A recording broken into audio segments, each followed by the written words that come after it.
Daar sê hy, ek gaan wag vir almal om rustig te raak en ons wag tot môre toe. Maar ek vertrou elkeen het 'n lekker middag gehad en ek hoop die van julle wat gewoonlik 'n Sondagmiddag slaapie neem het een geneem want jy gaan baie info kry vanaand, so ek hoop jy's lekker vars daarvoor. O, my aarde. Alright, dat Alex bly is opgewonde. Alright, voordat ons begin, kom ons bid net saam. Hemelse Vader, dankie dat ons vanaand die voorreg het om weer by mekaar te kan wees. En Here, dankie dat ons vir 'n oomblik net kan uitsit en tyd kan bestee in wie ons word. Here, as ons kyk na hoe ek geplant moet bly, is die uiteinde hiervan eintlik, Here, om ons lewens te transformeer, om ons lewens te verander en om ons praktiese riglyne te gee om dit te doen. So Here, dankie vir hierdie geleentheid. Ek bid werklik dat U seën hierop sal rus vir die volgende paar weke. En Here, ek bid dat U deur die Gees sal kom en hierdie beginsels in ons harte sal kom plant, hierdie beginsels in ons harte sal kom vasmaak. Here, sodat ons ook 'n rukkie van nou af sal sien die verandering wat in ons lewens gekom het. Help ons, is my gebed in Jesus naam. Amen. Ons sê, so weer eens baie welkom aan elkeen wat hier is vanaand.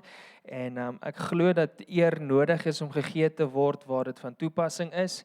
En ek wil net noem dat hierdie reeks wat ons doen, so 'n bietjie geleen is van Craig Rochelle en ook van Richard Foster. So as julle enigstens op dit afkom, ons het geleen daarvan. Alright, maar in elk geval, so ons weet hierdie jaar is ons tema vanuit Jesaja 61, bome wat regtig is, soos die Here wil hê hulle moet wees. En wanneer ons bome wil wees wat God behaag, het ons nodig om geplant te wees. Ek sê vanoggend vir iemand, wanneer ons nie geplant is nie, gaan ons nie vrug dra nie. En dit is waarom ons nodig het om geplant te bly. Dit is wat ons hoop hierdie reeks ook vir ons mee gaan help. So baie keer gebeur die lewe en dit voel of ons ontwortel word. Partykeer sal daar winde kom en uitdagings sal ons in die gesig staar en dan sal dit voel of ons hele wêreld eintlik half uitmekaar uitval. En dit voel of dinge net te vinnig verbygaan en soms voel dit of ons nie 'n balans het in ons lewens nie en om geestelike dissiplines dan toe te pas nie. Baie keer sal dit vir ons voel of dinge net so vinnig verbygaan in 'n oogwink is dit alweer Sondag en dan het ek alweer nie uitgekom by dit wat ek graag by wou uitkom nie.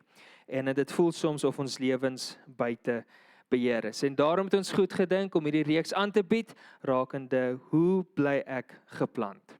En dit gaan oor geestelike dissiplines. Nou voordat jy die skrik opgejaag word oor geestelike dissiplines, wil ek jou sê ons het nodig om dit met die regte houding te benader en dit is juis waaroor vanaand gaan. Ons gaan die fondasie lê, dan gaan ons volgende week en 'n week na dit bietjie praktiese wenke vir jou gee hoe om sekere dissiplines toe te pas. So ons mikpunt met hierdie reeks is om vir jou goeie beginsels en praktiese riglyne te voorsien wat jou gaan help om geestelike dissiplines in jou lewe toe te pas, wat sal help dat jy hierdie jaar geplant sal bly tot eer van die Here. So, kom ons gooi 'n bietjie fondasie en ons kyk na 'n paar fondasie beginsels. So voordat ons enigsins kyk na geestelike dissiplines, wat dit is, watter dissiplines daar is, het ons nodig om die regte fondasie te hê. Pastor Pieter het 'n paar weke terug gepraat oor die regte grond waarna ek geplant moet wees en hierdie beginsels help ons om ons harte voor te berei sodat ons hierdie dissiplines dan kan toepas. En daar is 3 dinge wat ons belangrik ag wanneer ons praat oor dissiplines. En die eerste ding is wat ons moet onthou is dissiplines is om te kies wat jy die graagste wil hê bo wat jy nou wil hê. Alright, so met ander woorde, as ek 15 kg wil verloor teen einde van die jaar, gaan ek nou moet nee sê vir 'n chocolate. Alright. So dit wat ek die graagste wil hê is belangriker as dit wat ek nou wil hê. En dan begeertes bepaal nie wie jy word nie. Dissipline bepaal wie jy word. Alright, ons gaan 'n bietjie later kyk na dit, maar my wil om te verander moet tot aksie kom. Dit kan nie net 'n wil bly nie. En dan die derde punt is wilskrag alleen werk nie. Probeer vroeg opstaan om te gaan oefen. Wilskrag alleen werk nie. As jy werk na 'n punt toe of om 'n doelwit te bereik, dan is dit dan so 'n bietjie motivering. Alright, so en een van die ander dinge wat ons baie keer agterkom, is dat mense geestelike dissiplines in 'n lewe toepas met die hoop om goed genoeg te wees vir God se aanvaarding. En ek wil vir jou sê, wanneer ons geestelike dissiplines in ons lewens toepas, moet ons verstaan, ek werk nie na aanvaarding toe nie. Ek werk daarvan uit. Alright, want anders gaan ons in 'n siklus beland wat ons nou gaan sien, wat gaan maak dat ek net die hele tyd soos 'n mislukking voel. Ek gaan probeer geestelike dissiplines toepas, ek gaan dit dalk 'n dag of 3 reg kry, dan gaan ek bietjie faal daarin en dan gaan ek voel soos 'n mislukking. So ons het nodig om te verstaan, ek werk nie na aanvaarding toe nie, maar ek werk vanuit aanvaarding. Alright. En dit bring ons dan by die volgende punt, ek kan dit nie sonder God se hulp aanpak nie. Veral wanneer dit kom by geestelike dissiplines. Ek het nodig om agter te kom, ek het God nodig. Ek het sy krag nodig, ek het sy sterkte nodig wanneer ek hierdie dissiplines benader. So Paulus kom op 'n plek waar dit vir ons klink of sy lewe buite beheer is. Hierdie ou wat omtrent 2/3 van die Nuwe Testament geskryf het, voel dit of sy lewe half bietjie uitmekaar uitval. En wanneer ons hierdie gedeelte in Romeine 7 lees, dan kan ons onsself eintlik baie maklik vereenselwig met dit wat hy hier sê. So Romeine 7 vers 15 sê die volgende: Ek verstaan my eie doen en late glad nie. Toe maar jou man en jou vrou ook nie. Wat ek graag wil doen, laat ek na. Maar wat ek verafskie, juis dit doen ek. Right, so wanneer ons kyk hier na wat Paulus sê, dan lyk dit vir ons 'n bietjie of hierdie ou kry baie swaar. Hy wil die regte ding doen. Hy wil vroeg opstaan, hy wil Bybel lees, hy wil bid, hy wil vas, maar dit wat hy graag wil doen, kry hy nie reg nie. Maar dit wat hy nie wil doen nie, daarin slaag hy met 'n onderskeiding. Dan lees ons verder verse 18 tot 19. Ek weet dat ek ten minste wat my ou sondige natuur betref, nie oor die vermoë beskik om die goeie te doen nie. Met ander woorde, al wil ek hoe graag die regte ding doen, volgens my ou mens, volgens my ou natuur, is dit nie in my om die regte ding te doen nie. Dan sê hy, want die begeerte tot die goeie is daar, maar ek kry dit nie uitgevoer nie. Ons kan so vereenselwig met hierdie, ek wil graag meer Bybel lees, ek wil graag meer bid, ek wil graag meer kerk toe gaan, maar ek kry dit nie reg nie. Ek versuim om die goeie wat ek so graag wil doen, maar die slegte wat ek nie wil doen nie, dit doen ek. En dan vers 24 sê hy die volgende, en hierdie, ek love dit. Hy sê, arme ek, wie sal my uit hierdie doodtoestand red? So net soos Paulus kan ons ook soms so voel. Ons wonder soms, hoe gaan ek dit reg kry? Hoe gaan ek hierdie dissiplines uiteindelik in my lewe gevestig kry? Hoe gaan ons hierdie dissiplines kan navolg as selfs Paulus dit nie kon reg kry nie? En ons noem hierdie die ek is sleg siklus.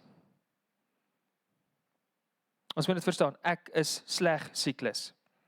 Want wat gebeur?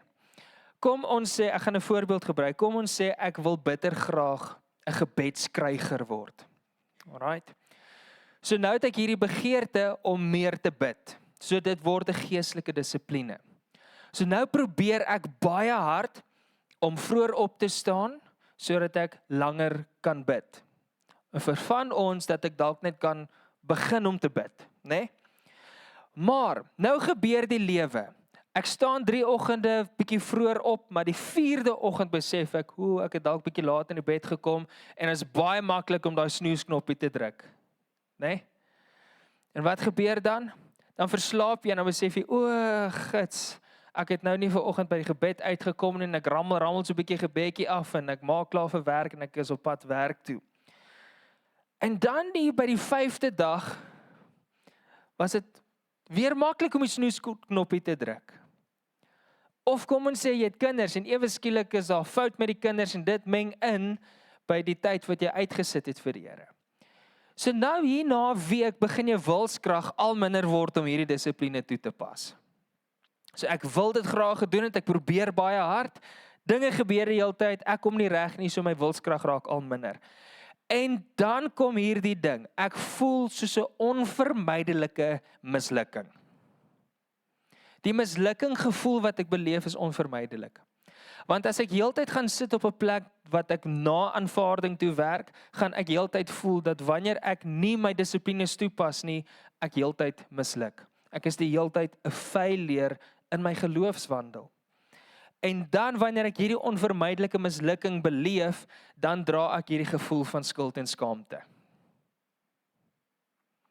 En dan wanneer ek by hierdie skuld en skaamte is, en dan probeer ek weer, okay, Here, ek is nou reg. Ek gaan nou weer, dis nou weer 'n nuwe jaar, ek gaan nou weer commit en al hierdie dinge, en dan wanneer ek weer baie hard probeer, en dan gebeur daar weer iets, en dan hierdie siklus herhaal homself die heeltyd, as ek met die verkeerde gedagte, met die verkeerde hartstoestand, hierdie dissiplines benader.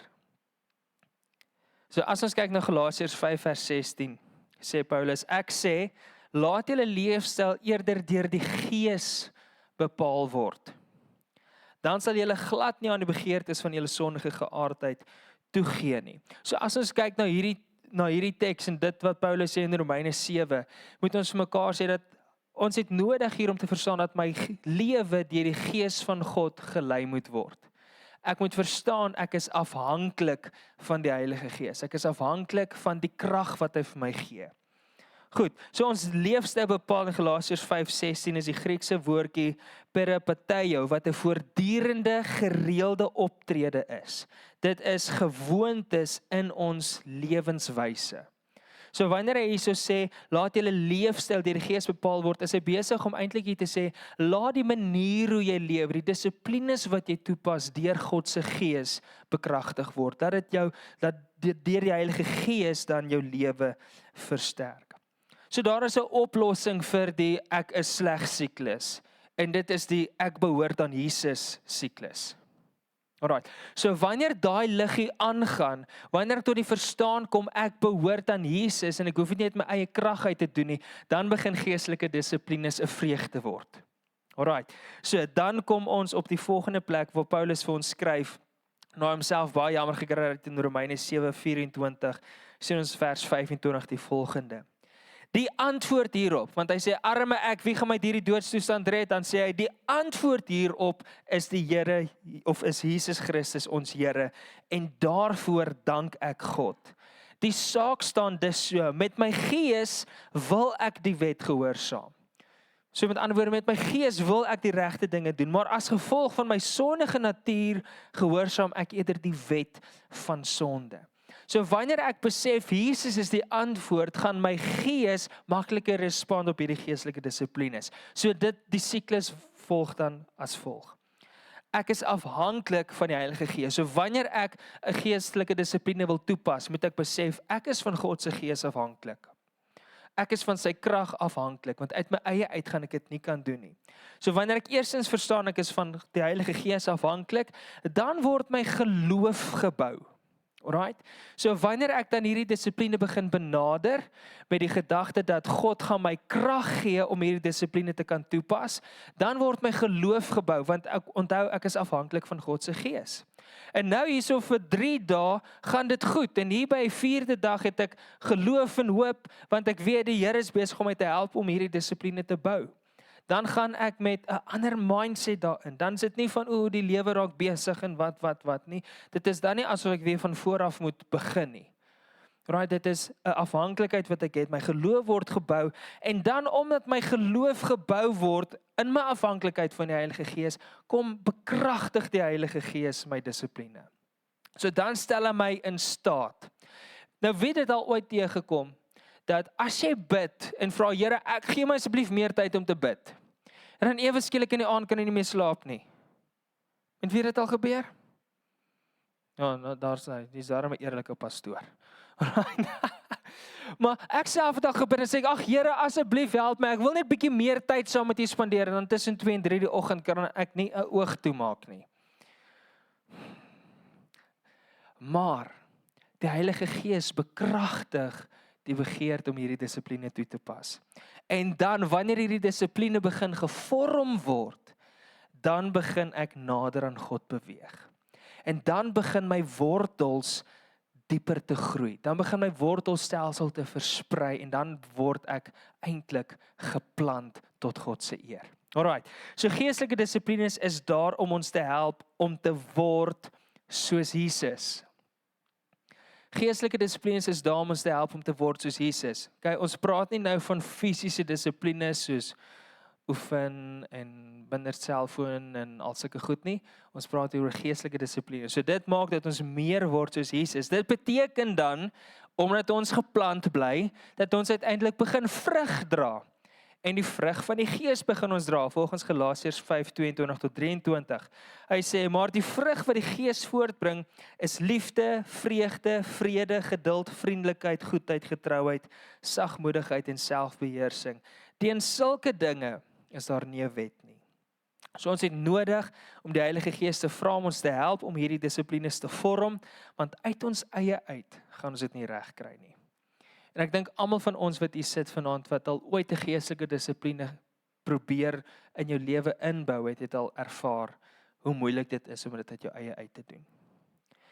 So wanneer ons dan geplant word en wanneer hierdie dissiplines veronderstel is om in ons lewe te kom, moet transformasie en verandering in ons lewe plaasvind. Maar partykeer sukkel ons. Partykeer sukkel ons baie. En ons moet vir mekaar vir 'n oomblik eerlik wees en sê dat die meeste van die voornemens wat ons gemaak het in die begin van die jaar, 80% van hulle al in die tweede week van Februarie nie meer bestaan nie. Okay? Dit is nie net 'n thumbs up nie. Dit is as gevolg van die studie wat gedoen is wat gewys het. 80% van die mense se nuwejaar voornemens in die tweede week van Februarie bestaan net nie meer nie. Alright. So wanneer ons dissiplines toepas in ons lewens, veral geestelike dissiplines, moet ons vir mekaar sê dat ek het nodig om die regte siklus in my lewe te hê. Ek moet nodig om te onthou dat ek afhanklik is van God se Gees en dat hy ons sal help om graag te kies dit wat ons wil hê bo dit wat ons nou wil hê. Alright. So dissiplines vir geestelike groei val nie net uit die lug uit nie. Ek bid nie een oomblik en sê, Here, gee vir my asseblief 'n vreeslike liefde vir die woord en dan as ek môreoggend opstaan, dan is dit die eerste ding waaraan ek dink is net die woord en my liefde daarvoor nie. Dit gebeur nie so nie. Wanneer word ek lief vir die woord? Hoe meer tyd ek in die woord spandeer. Wanneer word ek lief om te bid? Wanneer ek meer bid. Wanneer word ek lief om kerk toe te gaan? Wanneer ek meer kerk toe gaan. Dit gebeur nie net van self nie. Alright. So as ons kyk na Paulus se woorde in 1 Korintiërs 9:24-27 sê ons die volgende. Hy sê onthou daar hardloop, ek voel hardloop woord nie in die Bybel nie, baie atlete op die baan, maar net een ontvang die prys. Hardloop so dat jy die prys sal ontvang. Al die deelnemers pas absolute, sê saam met my, selfdissipline toe. Hulle doen dit om 'n prys te wen wat heel gou sal vergaan. Maar ons doen dit vir 'n ewige prys. Daarom pyl ek reguit op die wenpaal af, doelgerig. Sê vir iemand wat lank toe sit, doelgerig. Met elke tree wat ek gee.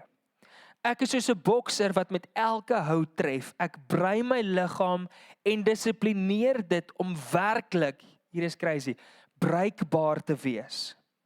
Ek wil tog nie terwyl ek vir ander gepreek het, self deur God gediskwalifiseer word nie. Hier is eintlik 'n baie scary teks. Ons moet verstaan dat dissiplines nie gevorm word en geestelike groei nie plaasvind vanuit ek wil graag nie, maar eerder dat my wil graag oorgaan in aksie in. Om te probeer bring nie resultate nie, maar om aanhoudend te oefen bring resultate. Want geestelike dissiplines verg van ons dat ons oefening daarin sal sit. Om te probeer is om verandering te verwag met die minste moontlike toewyding, of die Engels gebruik die woord commitment. Alright? So, wanneer ek verwag die verandering gaan moet plaasvind, beteken dit ek gaan die minste commitment insit wat ek moontlik kan. Maar om te oefen is om heel hartig toegewyd te wees aan hierdie spesifieke doel. Kom ons kyk wat sê die Engels vir ons in 1 Korintiërs 9:25 in die NIV. Dit sê, everyone who competes in the games goes into strict training. Strict training. Die woordjie wat hy hierso gebruik in die Grieks is agonizomai, wat beteken om mee te ding vir die oorwinning, om elke senuwee in te span om die doel te bereik. So met ander woorde, hy sê eintlik hier dat my hele wese ingespan moet word om hierdie doelwit te bereik. So dit is waar hierdie strict training gaan, dit is waar hierdie oefening gaan waarvan hy praat hierso. So hoor hoe sê hy dit in 1 Timoteus 4 vers 7b, bestee jou tyd en energie daaraan om jouself te oefen tot geestelike fiksheid.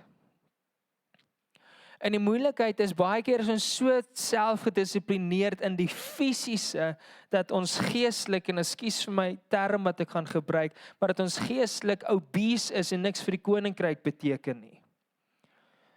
En ons moet onthou dat ek nodig het om my geestelike dissiplines ook te beoefen. Ek het nodig om geestelik ook fiks te word.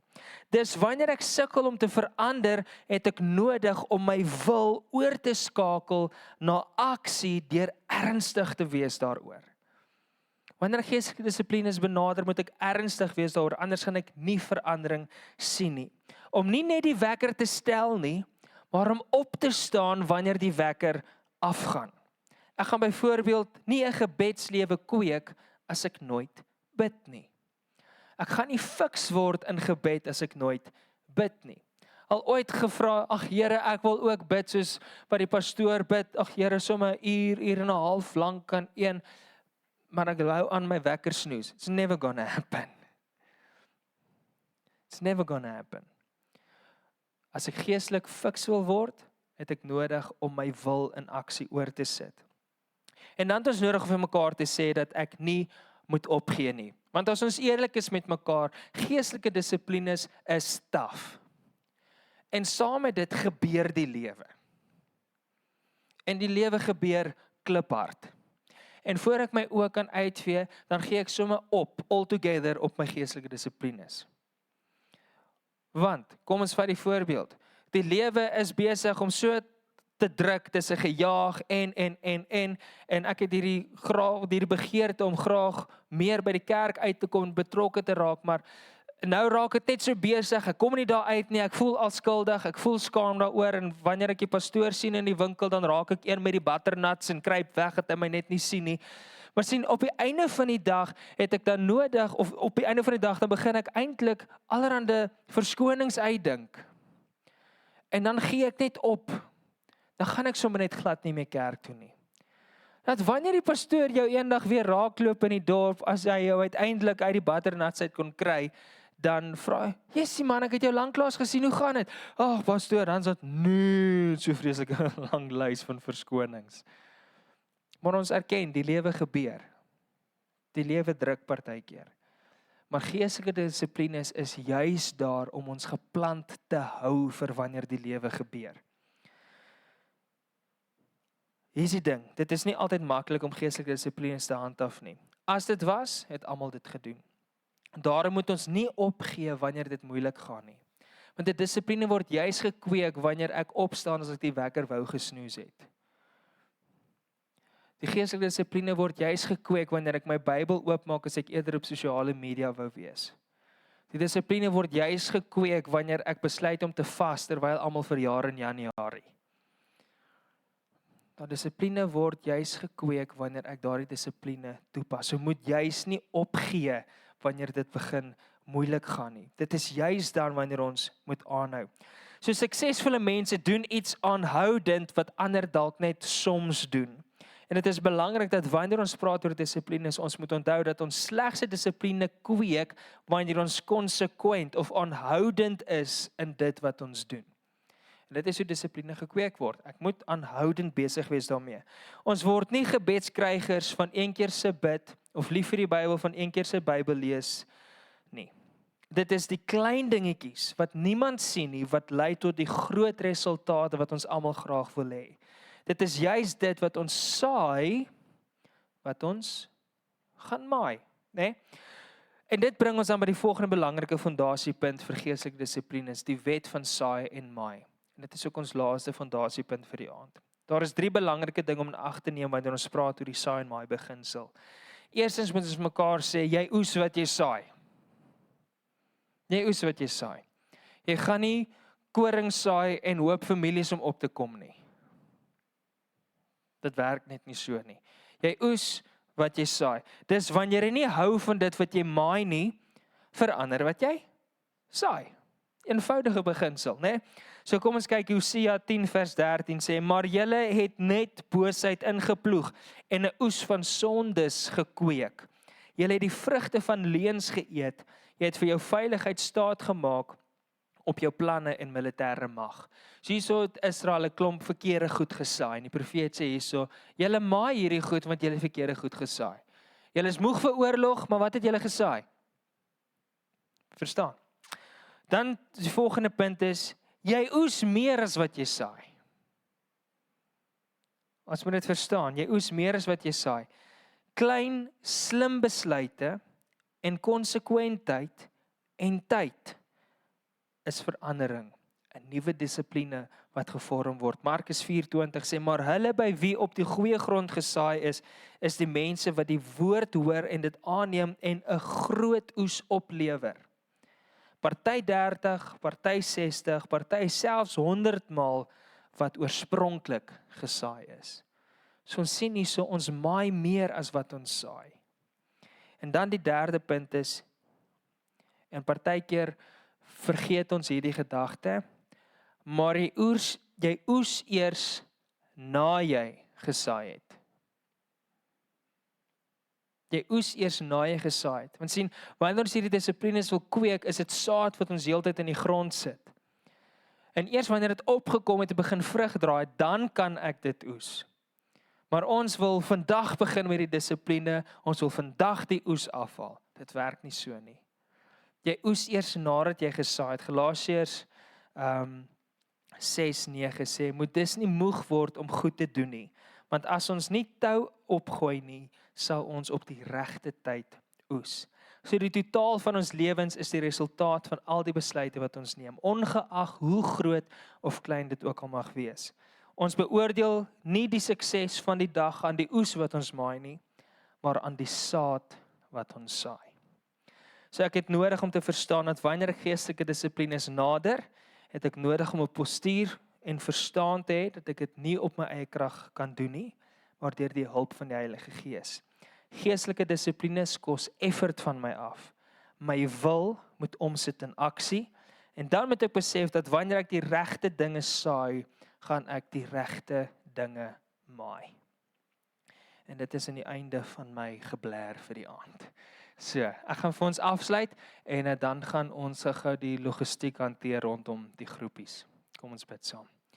Ja, onse Vader, ons wil vanaand dankie sê dat ons kan weet, U help ons met hierdie dissiplines. Here, dit is nie iets wat ons uit ons eie uit hoef te doen nie, dit is nie iets wat ons uit ons eie kan doen nie. En Here, dankie dat ons vanaand kan verstaan, ons werk nie na aanvaarding toe nie, maar vanuit dit uit.